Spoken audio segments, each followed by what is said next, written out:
comes from vehicle imports and now blockade hinders it. اب یہ ناظرین vehicle shipping کیا ہوتی ہے؟ یہ آپ تصویریں دیکھیں کہ یعنی ان کا جو ایک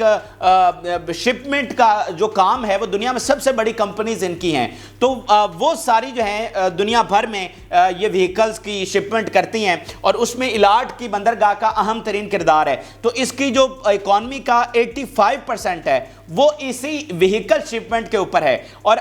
پچھلے تقریباً 15-20 دنوں میں جب سے یہ بلاکڈ ہوا ہے،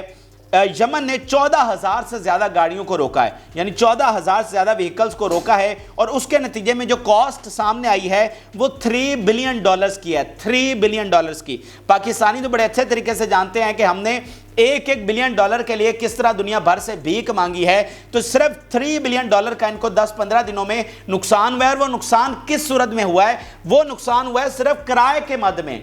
یہ صرف کرائے کے مد میں آپ کو نقصان بتا رہا ہوں، اس کے علاوہ تو باقی بہت زیادہ ہے۔ یعنی یہ جو پہلے ریڈ سی سے جاتے تھے اور بالکل کلوز یہ راستہ تھا، آسان راستہ تھا، اب یہ جو انہیں افریقہ کے اوپر سے گھوم کر آنا پڑ رہا ہے، یہ جو ایکسٹرا ڈیز لگتے ہیں، آلموسٹ 21 ڈیز سے لے کر 1 مہینہ لگ رہا ہے یہ ایکسٹرا روٹ میں، چونکہ ویدر کنڈیشنز بہت زیادہ ہیں، پھر روٹ بہت زیادہ لمبا ہے، تو یہ 30 دن جو ایکسٹرا لگ رہے ہیں، اس کے نتیجے میں جو ایکسٹرا کاسٹ آئی ہے وہ $3 بلین ہے، ٹھیک ہے؟ تو اتنا بھاری نقصان اس وقت اسرائیل کو اٹھانا پڑ رہا ہے۔ پھر آپ اسرائیلی میڈیا کا بیان دیکھیے کہ Yemen is the front that most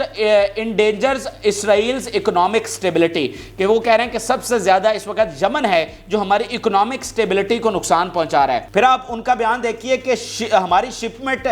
trade جو ہے وہ 400 بلین شیکلز کی ہے، جس کا 1/3 ریڈ سی سے آتا ہے، یعنی 400 ارب شیکلز، یہ شیکل ان کی کرنسی ہے، تو 400 ارب ایک طرح سے بنتے ہیں، اور اس کا جو سارا دارمدار ہے جو میکسیمم ہے وہ ریڈ سی کے اوپر کھڑا ہوا ہے، تو یہ سارا جو ہے اس کو نقصان ہو رہا ہے۔ تو اب مجھے بتائیے کہ پوری طرح سے جو اسرائیل کی اکانومی ہے اس کا بٹھا بیٹھ چکا ہے اور مزید بیٹھ رہا ہے، اس لیے ہم آپ کو کہہ رہے ہیں کہ اسرائیل بند گلی میں جا رہا ہے، اور یمن کا یہ عمل اس کو گھٹنوں پر لے آیا ہے، اور زیادہ دیر یہ چل نہیں سکتا ہے، اس کو یہ آگے بڑھا نہیں سکتے ہیں۔ آپ خود بتائیے کہ ان کو بلینز آف ڈالرز کا نقصان ہو رہا ہے، تو ان کی ملٹی نیشنل کمپنیز تو تباہ و برباد ہو جائیں گی، اور اسرائیل کی ساری پاور ملٹی نیشنل کمپنیز پر ہے، تو اس کو وہ کس طرح سے کنٹینیو کر سکتے ہیں؟ اور یمن کا ناظرین مسئلہ یہ ہے کہ یمن کا کوئی علاج نہیں ہے اسرائیل کے پاس، ٹھیک ہے؟ اسرائیل اکیلا تو آ کر لڑ نہیں سکتا، تو یمن کا ایک ہی علاج ہے، اور وہ ہے تیسری عالمی جنگ، اور تیسری عالمی جنگ سے مراد ہے کہ نیٹو پورا آئے گا تو ہی وہ کوشش ہو سکتی ہے کہ یمن سے یہ راستہ کلیئر کروایا جائے، یا سرنڈر ہے یا پھر یہ ہے کہ بازور بازو یمن سے یہ راستہ کلیئر کروایا جائے، وہ اکیلا اسرائیل تو کروا نہیں سکتا، اور نیٹو کو آنا پڑے گا۔ نیٹو کے آنے کا مطلب ہے تیسری عالمی جنگ، اور تیسری عالمی جنگ کے بعد اگر یہ جیتتے ہیں، کیونکہ دنیا بھر کے ادارے ملٹری ایکسپرٹ یہ کہہ چکے ہیں کہ اب دنیا کے حالات مختلف ہیں اور تیسری عالمی جنگ امریکہ ہار سکتا ہے، تو اگر یہ جیتتے ہیں تو پھر یہ روٹ کلیئر ہوگا۔ تو یہ اتنی بڑی بات بن چکی ہے، یہ کوئی اب معمولی معاملہ نہیں رہا۔ اور آپ یمن کا دیکھیں وہ کس طرح سے ان کی تزیق بھی ساتھ ساتھ کر رہے ہیں، جو جہاز انہوں نے ان کے پکڑے ہوئے ہیں ان کو انہوں نے سیاحتی مقام بنا دیا ہے، یمنی لوگ وہاں پر آ رہے ہیں اور جناب وہاں پر تصویریں کھنچوا رہے ہیں اور سیلفیاں بنا رہے ہیں، یعنی اس کو انہوں نے ایک پورا سیاحتی مقام بنا دیا ہے، اور پوری طرح سے ان کی تزیق بھی کر رہے ہیں۔ اور جو دوسرا ایک اور بڑا ان کو مسئلہ آ رہا ہے اسرائیل کو، کہ وہ چاہ رہا تھا کہ عربوں کو بھی ساتھ ملایا جائے، سعودی عرب کو اور UAE کو، اور پھر یہ ساری مغربی طاقتیں ہوں گی، لیکن اس میں سعودی عرب نے وڈرا کر لیا، جس کے بعد یہ سارا پلان جو ہے وہ ناکام ہو گیا، کیونکہ سعودی عرب نے بڑا عرصہ ان کے ساتھ جنگ کی ہے، بڑی مشکل کے ساتھ جنگ بندی ہوئی ہے، تو سعودی عرب کو پتا ہے کہ بھائی ان سے جنگ کرنے کا کوئی فائدہ نہیں ہے، ان سے جنگ کا مراد ہے کہ اپنا ہی نقصان کرنا ہے، تو بڑی مشکل سے پہلے ہم نے جنگ بندی کیا، تو ہم نے اب ان کے ساتھ جنگ نہیں کرنی، یہاں پر یہ سارا پلان فلاپ ہوا۔ لیکن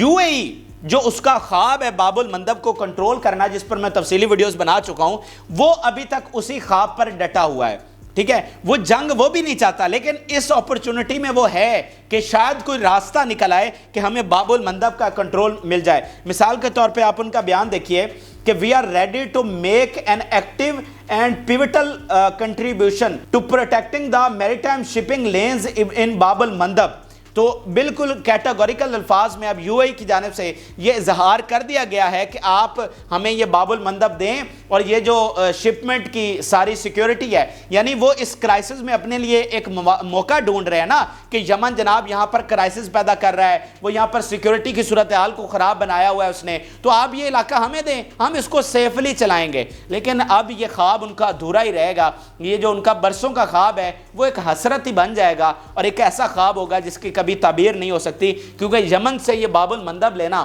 یہ ناممکن ہو چکا ہے۔ اب ناظرین آپ کو غزہ جنگ کے حوالے سے اپڈیٹ کرتے ہیں۔ غزہ میں بڑی جنگ جاری ہے اور مزاحمتی تحریک جس ایمان کی حرارت کے ساتھ یہ جنگ لڑ رہی ہے اس کی کوئی مثال نہیں ملتی۔ ایک طرف دنیا کی سب سے پاورفل کہلائی جانے والی آرمی ہے جس کے پیچھے امریکہ اور یورپ کھڑا ہے، جس کے پیچھے دنیا بھر کا جدید ترین اسلحہ ہے، دنیا بھر کی امداد ان کے ساتھ کھڑی ہے، لاکھوں کی فوج ہے، لیکن دوسری طرف ایک بہت ہی کمزور کہلائے جانے والے فریق، کمزور کہلائی جانے والی تنظیم کھڑی ہے اور جن کے لوگوں پر مسلسل بمباری کی جا رہی ہے، لیکن کسی کے حوصلے پست نہیں ہوئے۔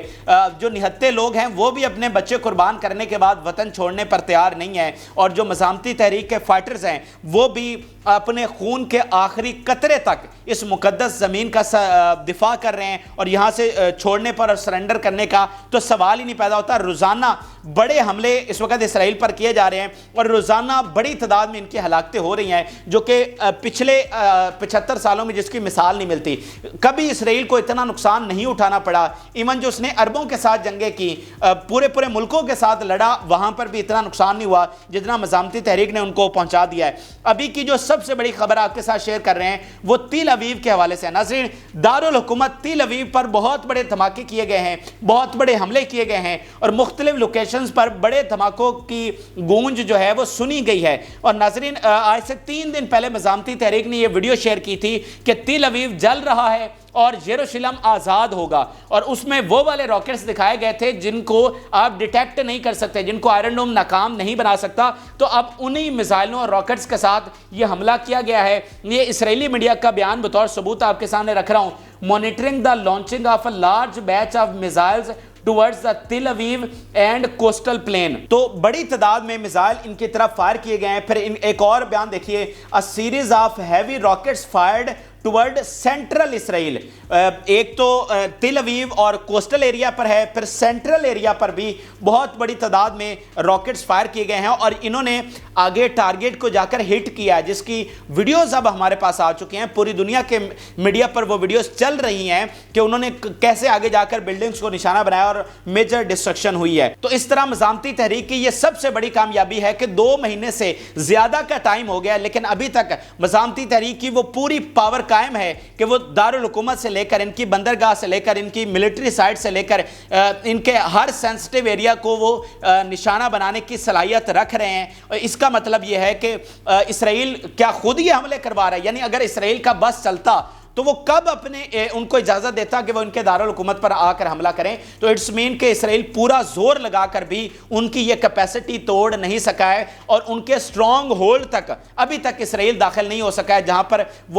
جہاں سے وہ حملے ان پر کر رہے ہیں۔ اور یہی چیز ہے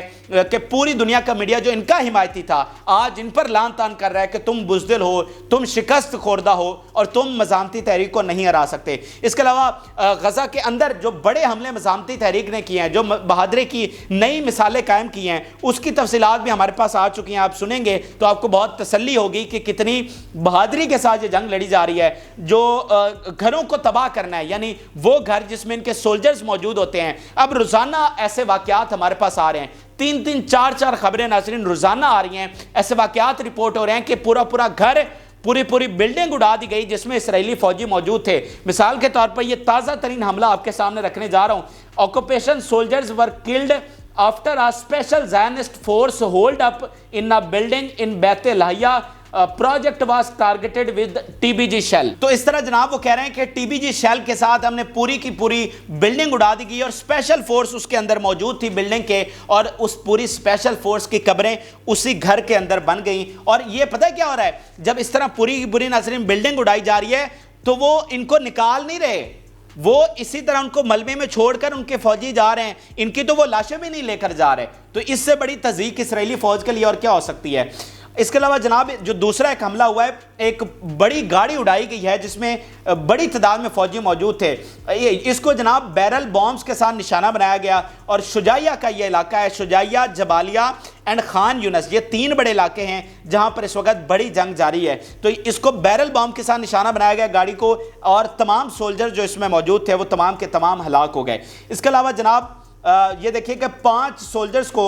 ٹنل اوپننگ کے ایمبوش میں خان یونس میں ہلاک کیا گیا ہے۔ یہ جو سرنگوں کا گھات ہے یہ سب سے بڑا خطرناک گھات ہے، اور یہی وہ چیز ہے جس کے بارے میں امریکہ نے ان کو وارن کیا تھا کہ یہ ٹنلز کا ہمارے پاس کوئی علاج نہیں ہے، اور تم ان علاقوں میں جا تو سکتے ہو لیکن واپس نہیں آ سکتے، واپس تم تابوت میں ہی آؤ گے، بلکہ بہت سارے تو آ ہی نہیں پا رہے نا، جیسے وہ ملبے تلے دب گئے، ان کو تو وہ اسرائیل نکال ہی نہیں رہا، تو جو آ رہے ہیں وہ واپس وہ ملبے پر آ رہے ہیں یا اسٹریچر پر آ رہے ہیں، اور بہت سارے ادھر ملبے میں دبے ہوئے ہیں۔ یہی بات ان کو امریکہ نے وارن کی تھی، لیکن نتن یاہو نے اپنا اقتدار بچانا تھا، اس لیے اس نے جلدی میں حملہ کر دیا، اور اب پورا اسرائیل بھگت رہا ہے، اور پورا اسرائیل ملیا میٹ ہونے کے قریب ہے۔ اب میں آپ کے سامنے ایک اور اہم ترین بیان ان کے اینالسٹ کا رکھنے جا رہا ہوں، اور آپ کو اندازہ ہوگا کہ مزاحمتی تحریک اس وقت کس طرح پورے اسرائیل کو کنٹرول کر رہی ہے اور ان کی پاور کیا ہے۔ یا آپ دیکھیے کہ حماس کے پاس لاکھوں ہتھیار ہیں، اس کے اہم ہتھیار RPG راکٹس ہیں،